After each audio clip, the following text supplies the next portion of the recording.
नमस्कार, आप देख रहे हैं आज तक आपके साथ मैं हूं अंजना ओम कश्यप। अंत भला तो सब भला, और ये इसलिए क्योंकि नीतीश कुमार ने कुछ ऐसे ही अंदाज में अपने चुनाव प्रचार का अंत किया था। लॉकडाउन के बाद लोगों ने पहली बार इस बार बिहार के चुनावों में वोट डाला, और महामारी के बाद जो आंकड़े सामने आ रहे हैं हमारे एग्जिट पोल के मुताबिक, वो इस तरह का इशारा करते हुए कि ये पूरा का पूरा कोरोना काल भारी पड़ा है नीतीश कुमार के लिए, और उनके विदाई के संकेत साफ मिल रहे हैं। नीतीश कुमार ने भी आखिरी फेज के आखिरी दिन कह दिया था कि उनका आखिरी चुनाव है। तो क्या वाकई ये चुनाव नीतीश कुमार के लिए आखिरी है? क्या थे वो मुद्दे जो उन्हें अगर ऐसा होता है तो मात दे रहे हैं? ये रिपोर्ट देखिए, फिर चर्चा की शुरुआत करें।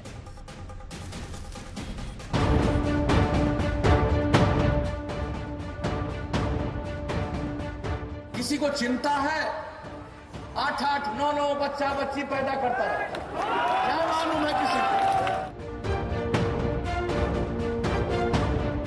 ये मेरा अंतिम चुनाव है, अंत भला तो सब भला। क्या चुनाव प्रचार के आखिरी दिन आखिरी वक्त में दिया गया सुशासन बाबू का ये बयान सच साबित हो जाएगा? क्या वाकई ये चुनाव नीतीश बाबू का आखिरी चुनाव साबित होगा? इस सवाल का पक्का जवाब चंद घंटों के बाद मिलेगा, लेकिन एग्जिट पोल 2 दिन पहले से ही इस तरफ इशारा कर रहे हैं। अगर एग्जिट पोल के नतीजे सही साबित होते हैं तो ये साफ हो जाएगा कि बिहार अब मुद्दे की बात करना चाहता है। जात पात और मजहब से ऊपर उठकर पढ़ाई, कमाई और दवाई की बातें करना चाहता है। हमको बेरोजगारी को दूर करना है, हमारे बिहार के लोगों को अच्छी शिक्षा बिहार में मिले, हमारे बिहार के लोगों को अच्छा अस्पताल मिले, बाहर जाने की जरूरत ना मिले, बिहार में कारखाने लगे, बिहार में रोजी रोटी नौकरी उपलब्ध हो। शिक्षा, महंगाई।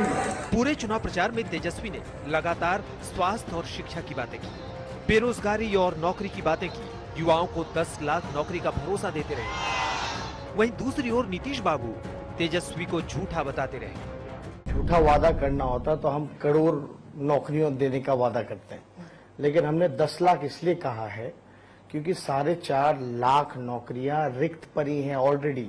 5.5 लाख जो नौकरियां जो हम बता रहे हैं वो सभी राष्ट्र औसत के मुकाबले सभी मानकों को मिलाते हुए मिला के करना है। 10 लाख फालतू बात है ये। आप 10 लाख का पोस्ट है, 10 लाख का पोस्ट है, कहां से पोस्ट क्रिएट करिएगा? पहला कैबिनेट का पहला साइन नहीं, क्या करिएगा? है अधिकार, कर दीजिएगा। इससे बढ़कर के गलत बात लोग बोल रहे हैं, जो लीगल बात है ही नहीं, एकदम उसका कोई मतलब नहीं है। ये ऐसे ही लोगों को गुमराह करने के लिए कहा जा रहा है।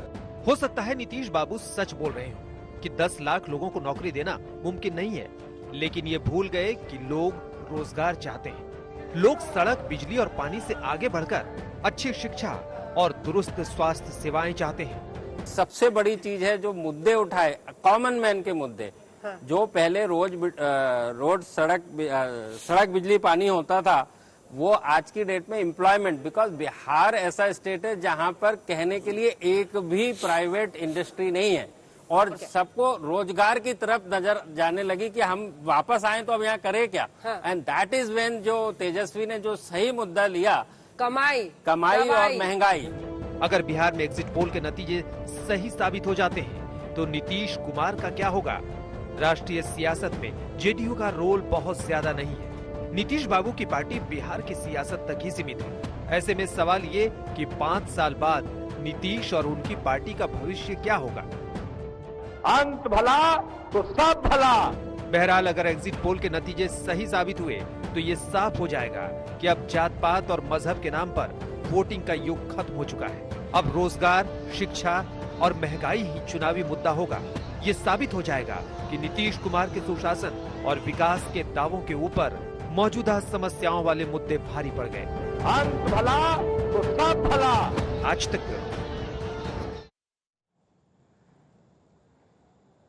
तो ये है तस्वीर। क्या बदलेगी अगर सरकार तो मिलेगा रोजगार, ये भरोसा दिलाने में तेजस्वी यादव हुए कामयाब। यही वो भव्य सेट है जिससे आप नॉन स्टॉप कवरेज बिहार के चुनावों पर देखेंगे। कल सुबह 6 बजे से नतीजे सबसे तेज, सबसे सटीक, सबसे पहले आपको आज तक पर मिलेंगे। लेकिन एग्जिट पोल जिस तरह के संकेत दे रहे हैं उसमें तेजस्वी की वो बाजी जो उन्होंने नौकरियों पर लगाई वो काम आया। इसी पर हम चर्चा की शुरुआत करेंगे। शाहनवाज हुसैन साहब, राष्ट्रीय प्रवक्ता भारतीय जनता पार्टी के, कोविड को परास्त करने के बाद आज पहली बार शो पर आ रहे हैं, तबियत ठीक होने के बाद अस्पताल से निकल के। बहुत बहुत स्वागत आपका शाहनवाज जी। जी शुक्रिया अंजना जी। रागिनी नायक जी, प्रवक्ता कांग्रेस पार्टी के हमारे साथ जुड़ रही हैं। राजीव रंजन जी, प्रवक्ता जेडीयू के जुड़ रहे हैं। मृत्युंजय तिवारी जी, प्रवक्ता आरजेडी के जुड़ रहे हैं। और दोनों खास मेहमान हमारे साथ आशुतोष जी, वरिष्ठ पत्रकार, और प्रोफेसर संगीत रागी यहाँ पर स्टूडियो में लगातार आज तक पर बने रहेंगे, जिनके साथ हम चर्चा करेंगे। लेकिन अब बातचीत की शुरुआत एक तरह से शाहनवाज जी आपके साथ करते हुए, अब ठीक हुए हैं तो नौकरियों का मामला कब ठीक होगा, ये सवाल कोविड के बाद पूरे देश में अलग अलग जगहों पर गूंज रहा है। और बिहार में इसका साफ प्रोजेक्शन दिख रहा है एग्जिट पोल के अनुमान में, क्योंकि शाहनवाज जी नौकरियों को लेकर जो चिंता थी उसी के हिसाब से तेजस्वी यादव ने एजेंडा सेट किया और यही मुद्दा बनता हुआ दिख रहा है। अब चुनावों का अब नहीं चलेगा बाकी कुछ, इधर उधर का चमकाना, पाकिस्तान हिंदू मुसलमान बनाना। बिहार के चुनाव ने एजेंडा सेट कर दिया है क्या शाहनवाज जी? देखिए, मैंने लगातार 20 दिन हल्ला बोल देखा है और तिवारी जी का गाना भी और अग्नि जी का भी गाना सुना है, राजीव जी को भी सुना है। तो मैं दर्शक के तौर पर पूरा कार्यक्रम आपका मैंने 20 दिन लगातार हॉस्पिटल में ही देखा। मैं आपको कह सकता हूं कि जो बिहार का मिजाज है, ठीक है, पिछले 5 साल पहले हम लोगों ने मिठाइयां भी खा ली थी, पटाखे भी चल गए थे, जो एग्जिट पोल आया था वो हमें जिता भी रहा था और शुरुआती नतीजे में तो लोगों ने लड्डू भी बांट दिए थे। वही हालत आरजेडी और कांग्रेस की है। ये कुछ ज्यादा ही खुश हो रहे हैं, ठीक है, आपको खुश हो, आपकी खुशी हम नहीं छीन रहे, लेकिन हम ये मानते हैं कि एग्जिट पोल जो भी रिजल्ट आ रहा हो, अभी दिख रहा हो, एग्जिट पोल में हम जीतेंगे, नीतीश कुमार जी के नेतृत्व में सरकार बनेगी। जो वादे, चुनावी वादे आपने किए, सही है। तेजस्वी जी ने जब 10 लाख नौकरी की बात कही तो युवाओं में वो संदेश जाता था, चाहे उसके बारे में हम लोगों ने कही या नीतीश जी ने उसके ऊपर अपनी राय रखी, लेकिन वो एक भ्रम पैदा करना चाह रहे थे और नौकरी की बात उन्होंने कही। लेकिन बिहार में जो हमारा फीडबैक है, हम लोग ये मानते हैं कि हम स्पष्ट बहुमत से सरकार बनाएंगे, इसमें कोई शक की गुंजाइश नहीं है। और नीतीश कुमार जी के नेतृत्व में जो बिहार में विकास की धारा चल रही है वो रुकेगी नहीं। बिहार के लोग, अंजना जी, बहुत राजनीतिक होते हैं। आपने देखा कि बहुत से एक्सिस इंडिया के पोल पर मैं सवाल नहीं उठाता, लोकसभा के चुनाव में आपका एकदम एग्जैक्ट रहा था, लेकिन कई बार एक्सिस को अगर कहीं फेल किसी ने किया है तो वो बिहार के लोगों ने किया है। कई बार बिहार में आपका अंदाजा सही नहीं हुआ, क्योंकि बिहार के लोग बड़े राजनीतिक होते हैं, जवाब देते वक्त में जानते हैं कि पूछने वाला सर्वे कर रहा है, इसलिए क्या जवाब देना है। तो आपने ये सर्वे किया कल, अब तो घंटों का वक्त है, बहुत लंबा वक्त नहीं है, दावों का भी वक्त नहीं है, अब तो इंतजार है और हम इंतजार क़यामत तक नहीं करेंगे, सुबह तक ही करना है, ठीक है, और हम जीतेंगे, इसमें पूरा आत्मविश्वास है। मृत्युंजय जी वो कह रहे हैं कि मुस्कुरा लीजिए, कुछ देर की मुस्कुराहट है आपकी एग्जिट पोल की। शाहनवाज जी को भरोसा नहीं हुआ हो रहा है अभी तक इन आंकड़ों पर।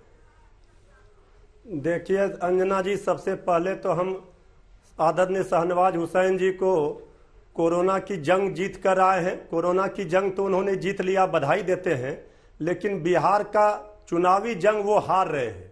अब ये ठीक है 24 घंटे के बाद स्वीकार करेंगे, लेकिन वो रहे हॉस्पिटल में, इसलिए उनको राजनीतिक धरातल पर, सरजमी पर जो हालात थे बिहार की, उनको नहीं पता चला। आप देख रहे हैं, हम बता रहे हैं, ये जो आप एग्जिट पोल दिखा रहे हैं, तेजस्वी यादव जी को, हम लोगों को ना कोई डर है ना कोई गम है। जनता के उम्मीदों पर हम खरे उतरे हैं और जनता का प्यार और भरोसा हरदम हमने जीता है। इसी पर भरोसा है। लोकतंत्र में तो जनता ही ताकत देती है। जनता जिसे अर्श पर पहुंचाती है उसे फर्श पर भी पहुंचाती है। शाहनवाज हुसैन जी को 18 महीने पहले इसी जनता ने 40 में 39 सांसद दिए, यह भी हकीकत है। हम लोगों की करारी हार हुई, लेकिन 18 महीने में आखिर जनता को क्या ऐसा लगा किस तरह उनके साथ धोखा हुआ, कुछ तो जनता ठगा हुआ महसूस कर रही होगी। जनता के साथ धोखा हुआ अंजना जी, इस बात से कोई इनकार नहीं कर सकता है। सारे लोग इस महामारी के समय कोरोना काल में सोए हुए थे, सत्ता में बैठे लोग, कोई सांसद कोई सरकारी तंत्र नहीं दिख रहा था। बाढ़ में तेजस्वी यादव जी जा करके गरीबों को खाना खिला रहे थे, कोरोना काल में राशन बांट रहे थे, खाना खिला रहे थे, बिहार के हक और हकूक की लड़ाई लड़ रहे थे। उन छात्रों को लाने के लिए रागी जी, आप जो यहाँ से चुटकी ले रहे हैं कि कहाँ चले गए, वो ठीक जगह गए, इसी का ठीक जगह गए, वो गए बाढ़ के मुद्दों पर, कोरोना के मुद्दों पर। ऐसे वक्त पर मुख्यमंत्री क्यों नहीं दिख रहे थे? ये राजीव जी से जवाब ले लेते हैं, उसके बाद आपके पास में आऊंगी। राजीव जी, मुख्यमंत्री साथी तो दिखना चाहिए ना, साथी के रूप में, लेकिन उन दिनों में ऐसा लगा कि वो कहीं दिख नहीं रहे हैं। ये भी कहा गया कि तेजस्वी यादव कहाँ है, लेकिन सवाल तो मुख्यमंत्री पर होगा, उन पर जिम्मेदारी थी, उन पर जवाबदेही थी। लोकसभा चुनाव के बाद तेजस्वी कहाँ है, तेजस्वी कहाँ है, आप लोग इसी बात से खुश थे, लेकिन सवाल तो मुख्यमंत्री का था। और इधर वो नौकरियों का वादा कर रहे थे, उधर मुख्यमंत्री जी कह रहे थे पैसा कहाँ से आएगा, मतलब बता रहे थे कि पैसा वैसा है नहीं, नौकरी वोकरी यहाँ मिलनी नहीं है बिहार में। ये मुख्यमंत्री की भाषा होती है। देखिए, सबसे पहले आपके कई सवाल हैं, लेकिन सबसे पहले जो एग्जिट पोल के रुझानों के आधार पर कांग्रेस और राजद के चेहरे पर जो अति आत्मविश्वास का भाव है, वो धीरे धीरे अहंकार में तब्दील होने लगा है। और मुझे लगता है जो इतिहास है एग्जिट पोल के, 37 एग्जिट पोल्स केवल लोकसभा के हुए हैं, जिसमें केवल 4 सही साबित हुए, और 2010 और 2015 के चुनावों में 11 एग्जिट पोल्स हुए, जिसमें केवल 2 सही हुए। ये 89% का असफलता का दर है। तो मुझे लगता है 11% अगर कामयाबी का दर एग्जिट पोल के नतीजे उसी दिशा में जाते हैं, तो इस आधार पर बहुत ज्यादा गलतफहमी का शिकार किसी दल को नहीं होना चाहिए। हमारा जो आधार है, जमीनी जो तथ्य है। राजीव जी, हम भी मानते हैं कि आपको ये सोचने का पूरा अधिकार है, क्योंकि आपको भी नतीजों का इंतजार करना है। ये तो सिर्फ जिस तरह की बातें हो रही हैं और जो एग्जिट पोल में सामने आया है, फैक्ट्स के साथ 63,000 के सैंपल साइज के साथ हम उसे सामने रख रहे हैं। आप मेरे एक सवाल का, इसके बाद मैं रागिनी जाऊंगी, आप बता दीजिए आपका मुद्दा क्या था इन चुनावों में, क्या लेकर आप जनता के पास गए थे? जंगल राज से डर के रहो, नौकरी का एजेंडा तेजस्वी ने सेट किया, आपका क्या एजेंडा? अंजना जी, आपके सवाल अगर कम होंगे तभी जवाब भी कम होगा, अगर सवाल कई होंगे तो आपको धैर्यपूर्वक जवाब भी लेना पड़ेगा। देखिए, मैं ये मानता हूं नीतीश कुमार जी ने कभी भी अपनी ओर से जंगल राज की चर्चा नहीं की। अगर आप ये कहेंगे कि बिहार में आपको विकास नहीं दिखता है, आपको सड़कें नहीं दिखती है, आपको बिजली हर घर में पहुंचाई गई ये नहीं दिखती है, अगर महिलाओं का सशक्तिकरण नहीं दिखता है, 7 निश्चय आपको फर्जी दिखता है, तो मुझे लगता है ये बताना पड़ेगा कि आप क्या थे, आपको जब अवसर मिले आपने क्या किया। 18 महीने उप मुख्यमंत्री रहे, तब आपने क्या किया? झारखंड में रोजगार के वायदे के साथ आप आए, कितनी नौकरियां दे दी आप? तो ये सवाल कहना ही पड़ेगा। इस विमर्श में नकारात्मक राजनीति का जो श्रेय है वो राजद और कांग्रेस को जाता है। हम तो बराबर विकास पर बात करते हैं। आज मैं अभी देख रहा था, इंट्रो देख रहा था कि जाति पाति, मैं समझता हूं जाति और धर्म को लेकर जो राजनीति का इतिहास है वो राजद का है और काफी हद तक कांग्रेस का। कौन भूल सकता है गुजरात में गाली दीजिएगा। ये केरल में आज भी एक मुसलमानों की पार्टी और एक क्रिश्चियंस की पार्टी, उसके जरिए रोजगार पर बोलिए ना, चला रहे हैं। रोजगार पर बोलते नहीं है, भुखमरी पर बोलते नहीं है, बिहार की बदहाली पर बोलते नहीं है। मेरे पास तो इतना कुछ बोलने के लिए अपनी बारी का इंतजार तो कर लीजिए। कुछ नहीं, आप तो एक जंगल राज पर अटके हुए हैं, जनता ने आपको लटका दिया। मैं तो बोल नहीं रहा हूँ। अरे आप यही बोलते रह गए, जेल में है, आप यही बोलते रह गए, जेल के अंदर है, नौवीं फेल है, गाली देते रहिए, जनता ने दिखा दिया। मैं तो कुछ भी नहीं बोल रहा हूं। परीक्षार्थी एग्जाम में जनता के सवालों का जवाब देकर आएगा, उसका विश्वास कहेगा कि हम फर्स्ट करेंगे। एग्जिट पोल के बाद मृत्युंजय तिवारी जी फेल करेगा ही। एग्जिट पोल के बाद मृत्युंजय तिवारी जी की ऊर्जा का कोई ठिकाना नहीं है। वो रागिनी जी आपको भी किसी को बोलने नहीं देंगे। उनके चेहरे का जो हमेशा का एक तनाव रहता था वो एकदम से परिवर्तित हो चुका है। रागिनी जी को बोलने दीजिए, आपके साथ है। देख लिया, इतने दिनों छोटा बड़ा वाला यहाँ मत कीजिए सर। वाले लोग हैं। रागिनी जी को बोलिए। कल दिखेगा। रागिनी जी, 2 पल की खुशी है, मुस्कुराहट चली जाएगी कल नतीजों के साथ। ये शाहनवाज जी और राजीव जी दोनों कह रहे हैं। रागिनी जी,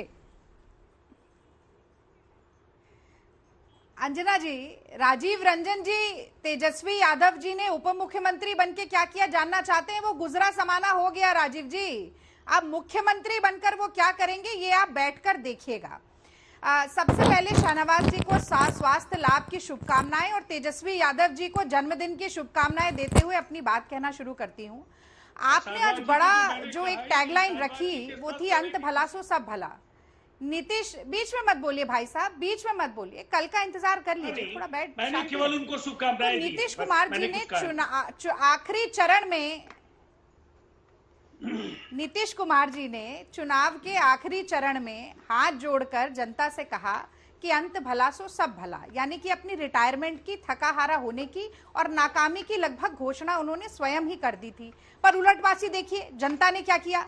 जनता ने उनसे कहा कि आपके और मोदी जी की जो सरकार चल रही थी उसके कुशासन का अंत होगा और तेजस्वी महागठबंधन सरकार से बिहार का भला होगा, और यही विवेचना जनता की है, अंत कुशासन का भला तो सब भला। अब मैं आगे बढ़ती हूं। आप लगातार ये बात कह रहे हैं कि आंकड़ों पर, एग्जिट पोल के विश्वास मत करिए। देखिए, एक एग्जिट पोल था दैनिक भास्कर का जो बढ़त दिखा रहा था महागठबंधन को, नहीं एनडीए को। बाकी तमाम एग्जिट पोल, यहां तक कि आप चाणक्य की बात करें तो 180 सीट दे रहे हैं, एक्सिस इंडिया 160, यानी एक तरफा लहर दिखा रहा है। आप नहीं देखना चाहते तो आप शुतुरमुर्ग बने रहिए, हमें इसमें कोई गुरेज नहीं।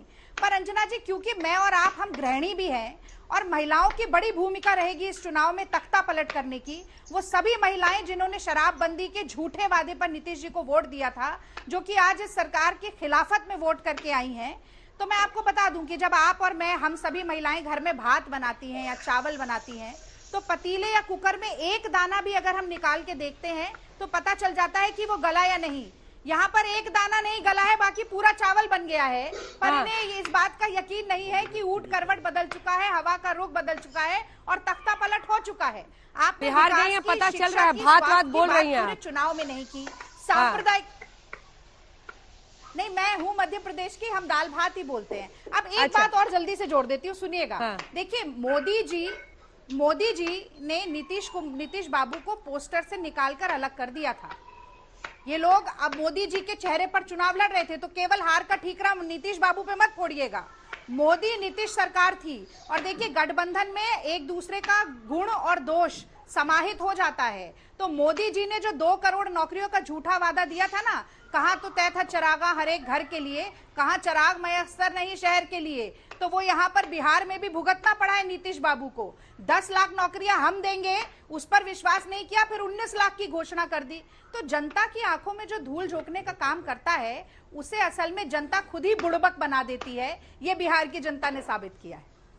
ये अच्छा है, जो बिहार जा रहा है उसकी जो शब्दकोश में इजाफा हो रहा है वो वाकई काबिले तारीफ समृद्ध होता जा रहा है।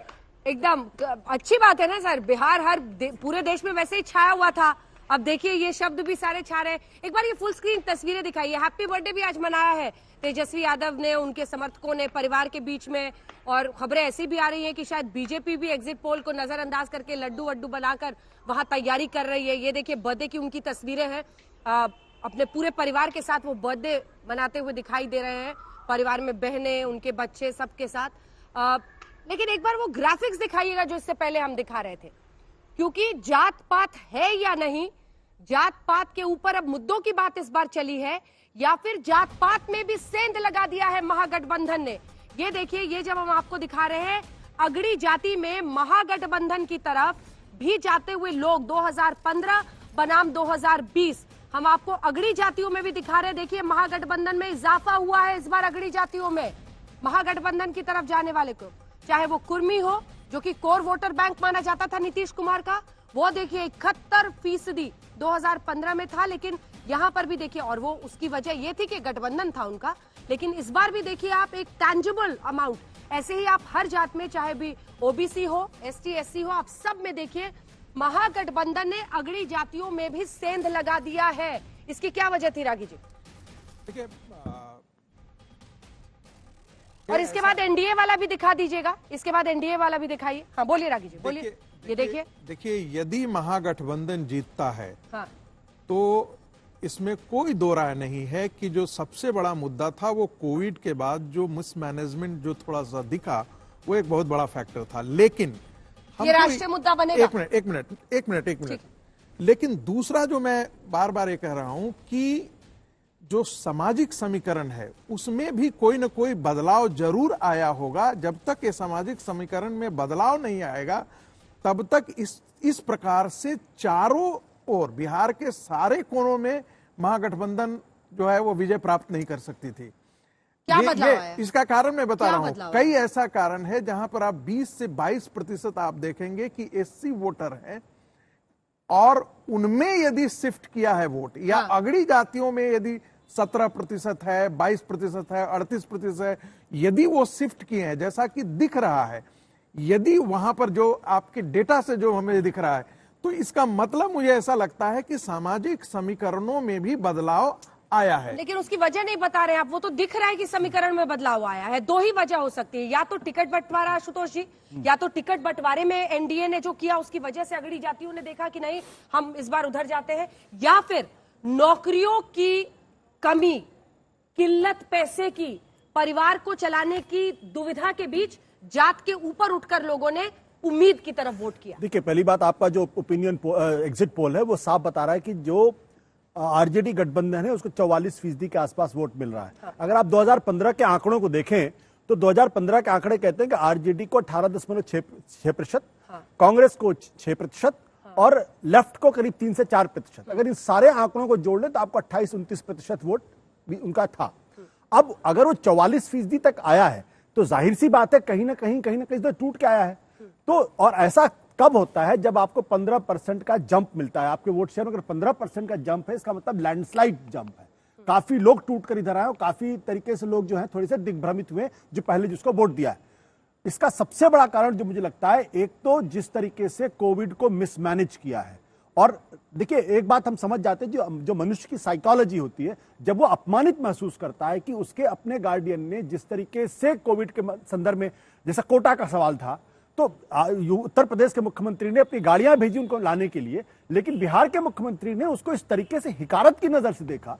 बाद में जब सारे कोविड के लोग पैदल चल रहे थे तब भी इन्होंने परसेप्शन ये गया कि नीतीश कुमार जी उनको लाना नहीं। एक मेरी बात सुन, ये परसेप्शन, मेरी बात एक मिनट सुन लीजिए और मैं बस 10 सेकंड आप टिप्पणी कर लीजिएगा। देखिए, कोविड एक ऐसी समस्या थी जिससे किसी भी स्टेट गवर्नमेंट के लिए हैंडल करना, क्या ऐसी अराजकता मध्य प्रदेश में नहीं थी?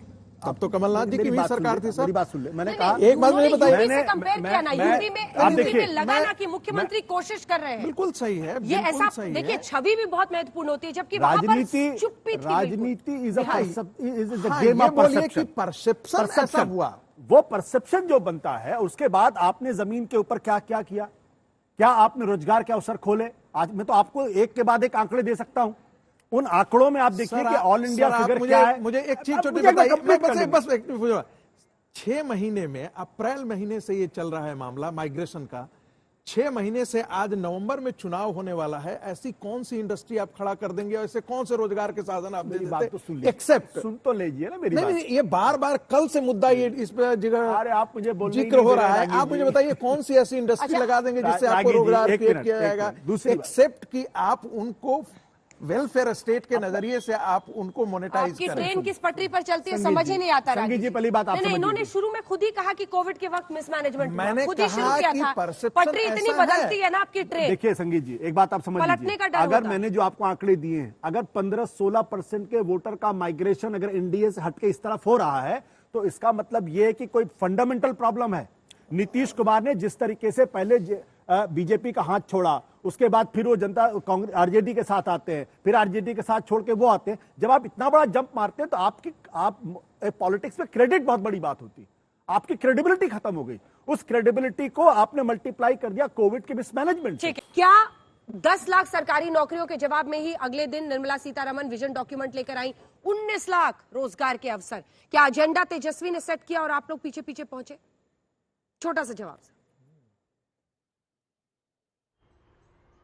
तो हमसे ही उम्मीद होगी, हमसे ही नाउमीदी होगी, हमसे ही राजी होंगे, हमसे ही नाराज होंगे। अपेक्षा भी हम ही से है और उम्मीद भी हम ही से है। तो ये सही है कि कुछ एजेंडा उन्होंने सेट करने की कोशिश की, लेकिन हम डेवलपमेंट के मुद्दे पे रहे और डेवलपमेंट के मुद्दे पर हमने चुनाव लड़ा। उसमें नीतीश कुमार जी का जो चेहरा है प्रो डेवलपमेंट का, ठीक है, कोरोना काल ऐसा है जिसमें दुनिया की बड़ी बड़ी सरकार मैनेज नहीं कर सकती। नीतीश जी ने ही चुनौती दे दी ना, उन्होंने पहले ही तेजस्वी को कहा था कि कहां से पैसा आएगा। उन्होंने कहा 3 लाइनें उन्होंने कही थी, नकली नोट आएगा, नकली नोट लाएंगे, या जिसकी वजह से जेल गए वही वाला पैसा लगेगा। ये बातें नीतीश कुमार ने कही। तेजस्वी जी का उन्होंने बता दिया कि बीजेपी आपको ऐसे हवा में बोल रही है, नौकरी वोकरी मिलने वाली है। तेजस्वी जी का इंटरव्यू हमने सुना है, वो 4 लाख के ऊपर फिर 10 लाख नहीं बता पाते हैं। उन्होंने कहा कि इतनी तो पोस्ट खाली है, पर पुलिस पे इतने लोग होने चाहिए। अंत भला तो सब भला, ये नीतीश कुमार ने अपने आखिरी चुनाव प्रचार में कहा था, ये बताते हुए कि ये उनका आखिरी चुनाव है। लेकिन सवाल यही कि क्या उस राजनीतिक सफर पर इस बार कम से कम सीएम की रेस में पूर्ण विराम लग जाएगा। एग्जिट पोल और के अनुमान इस तरह के संकेत दे रहे हैं। इसी के बीच सवाल ये उठता है कि जो लाज रखने की बात थी, क्योंकि जब नीतीश कुमार ने ये कहा कि आखिरी बार चुनाव लग रहा है, क्या ये लाज बिहार की जनता उनके इस राजनीतिक सफर की रखेगी? इसी पर हम आपसे चर्चा कर रहे हैं और बता रहे हैं आपको कौन कौन से मुद्दे हावी रहे। नौकरियों ने एजेंडा सेट किया। 10 लाख सरकारी नौकरी के जवाब में राजीव रंजन जी, बीजेपी ने कहा 19 लाख रोजगार। एक बार शाहनवाज जी से इस पर जवाब ले लेते हैं, जो आशुतोष जी ने पूछा था। वो 19 लाख रोजगार का कोई टाइमलाइन होगा सर? कुछ उसकी प्रामाणिकता होगी? क्योंकि वो तो कह रहे हैं कि हम कैबिनेट साइन करेंगे और पहला हस्ताक्षर मेरा 10 लाख नौकरियों पर होगा। वो भरोसा इस तरह से दिला रहे हैं। जी उन्होंने कहा ये, हंस रहे हैं। उन्होंने कहा ये कलम से, अगर इस तरह से वोट किया तो उस पर यकीन पहले किया। कलम से। हाँ, देखिए उन्होंने, वो ठीक है डिप्टी सीएम रहे हैं थोड़े दिन, लेकिन पहले कलम से कैबिनेट में हम 10 लाख रोजगार दे देंगे, ये कह दिया सरकारी नौकरी। हम लोगों ने जो कहा कि हम स्वरोजगार के देंगे, यानी हम रोजगार हमने कहा, हमने सरकारी नौकरी नहीं कहा। हमने तो 15 साल में हमने करीब जो उन लोगों ने 6 लाख नौकरी तो हमने दी है। जो सरकारी नौकरी है, जो खाली पद है वो जरूर भरे जाएंगे, लेकिन अरे नारे का उन्होंने नारा लगाया, हमने वो नारे लगाकर चुनाव में प्रभावित करना चाहते थे। हम सरकार में आने वाले हैं, इसलिए हमने जिम्मेदारी से कहा स्वरोजगार बिहार में डेवलप करेंगे। बिहार में असीम संभावनाएं हैं स्वरोजगार की। आप देखिए अपैरल इंडस्ट्री है पूरे देश में, मैं टेक्सटाइल में रहा हूं मंत्री।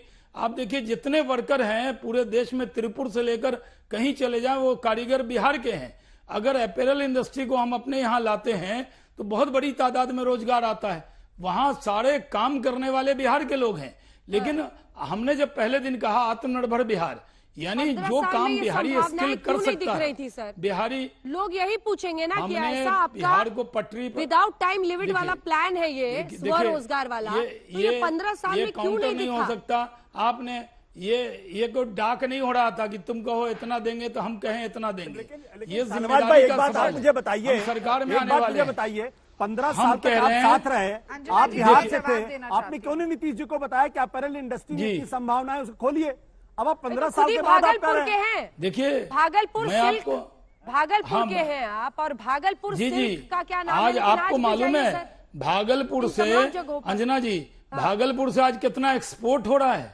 जो स्टॉल बन रहे हैं पूरी जगह, जो यूरोप में, वो भागलपुर से जा रहे हैं। असीम संभावनाएं हैं टेक्सटाइल के सेक्टर में, यानी आप ये नकली सिल्क इंडस्ट्री के सेक्टर में है कम दामों पर, उसकी जी वो एक थ्रेट है कितना बड़ा, आप तो जानते होंगे। वहां पर कितने बुनकरों से हमने बात की है, ये बहुत उनकी समस्या कौन सुलझाएगा? मैंने बहुत, अंजना जी आपने जाकर देखा है, मैं खुद उनसे जुड़ा हुआ हूं।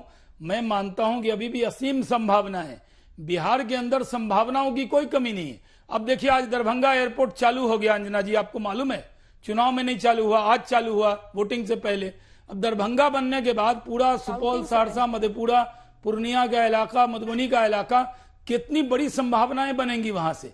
मखाना का कितना बड़ा एक्सपोर्ट हो सकता है, यानी पूरे बिहार में पटना गया और फिर बागडोगरा जो बीच में बंगाल में है। शाहनवाज जी, मैं आपको माफ कर बीच में टोक रहा हूं।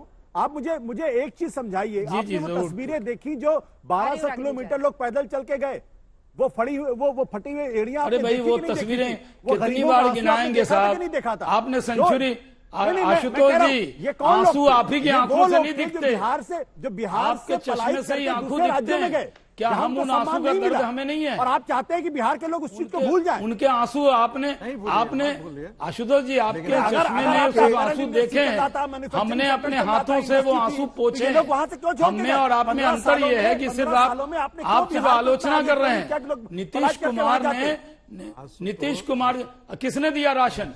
छठ तक राशन दिया कि नहीं गरीबों को? किसने चिंता की? आपने की, आपने आलोचना की ना।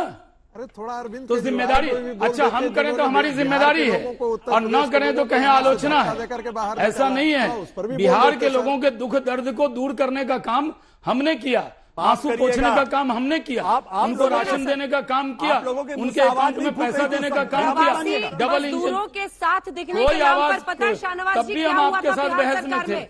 आपका काम आलोचना करना बहुत आसान काम है। पासवान की खबर पूरे देश में फैली कि साइकिल से लड़की अपने पिता को लेकर गई है, हम भी बिहारी तो सब हैं, इनाम देने दौड़े। आशुतोष जी को जब दुख हुआ होगा, एक बिहारी होने के नाते हम लोगों को भी दुख हुआ।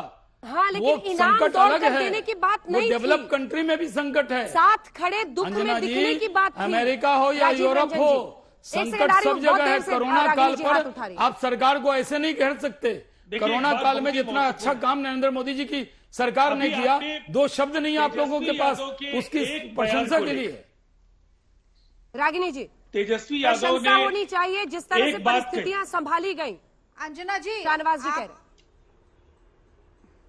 किसके बारे में, किसको बात कर रही है? जो ये विस्तृत सर्वे है, इसने 3 बड़े मुद्दे सामने रखे।